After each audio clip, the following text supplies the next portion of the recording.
ชี้แจงเหตุการณ์ข้อขัดแย้งเกี่ยวกับที่ดินระหว่างบริษัทกับประชาชนอยู่บ้านหนองหินเมืองสนามไซข่าวสารออนไลน์แขวงอัตตปือรายงานวันที่2มีนาคม2026ว่าทานไซจูนประธานบริษัทจุนเซินอุตสาหกรรมการค้าขนส่งขาออกขาเข้าที่ได้รับอนุญาตในการพัฒนาโครงการปลูกไม้ให้มากคือปลูกหมักถั่วเลียนอยู่บ้านหนองหินเมืองสนามไซแขวงอัตตปือในเนื้อที่ทั้งหมด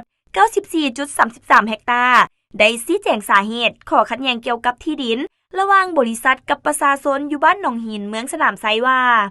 ภายหลังที่มีเหตุการณ์เกิดขึ้นจากการลงอนามัยพื้นที่เบื้องต้นในเนื้อที่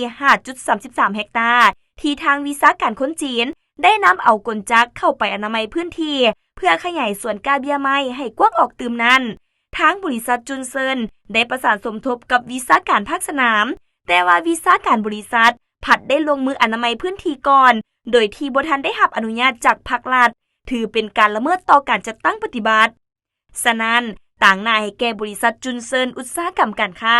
ขอชี้แจงคืนให้ประชาชนรวมทั้งสื่อมวลชนทั้งหลายทราบว่าต่างหน้าบริษัทออกมาขอโทษขออภัยน้ำบรรดาการนำภาครัฐทุกขั้นและประชาชนที่ทางบริษัทได้ละเมิดและบ่ปฏิบัติตามการชี้นำของพนักงานวิสาหการภาคสนามจึงพาให้มีเหตุการณ์เกิดขึ้นตามทางสื่อสังคมออนไลน์ข้าพเจ้า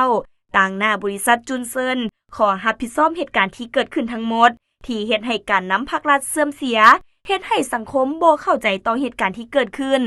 ดังนั้นข้าพเจ้าในนามต่างหน้าบริษัททั้งเป็นประธานบริษัทขอรับผิดชอบต่อเหตุการณ์ดังกล่าวที่เกิดขึ้นทั้งหมดและจะได้ไปปฏิบัติตามขั้นตอนและระเบียบการในการชดเชยผลกระทบผลปลูกต่างๆให้พ่อแม่ประชาชนจนสำเร็จพร้อมจะสืบต่ออนามัยและพัฒนาโครงการต่อไปให้สำเร็จ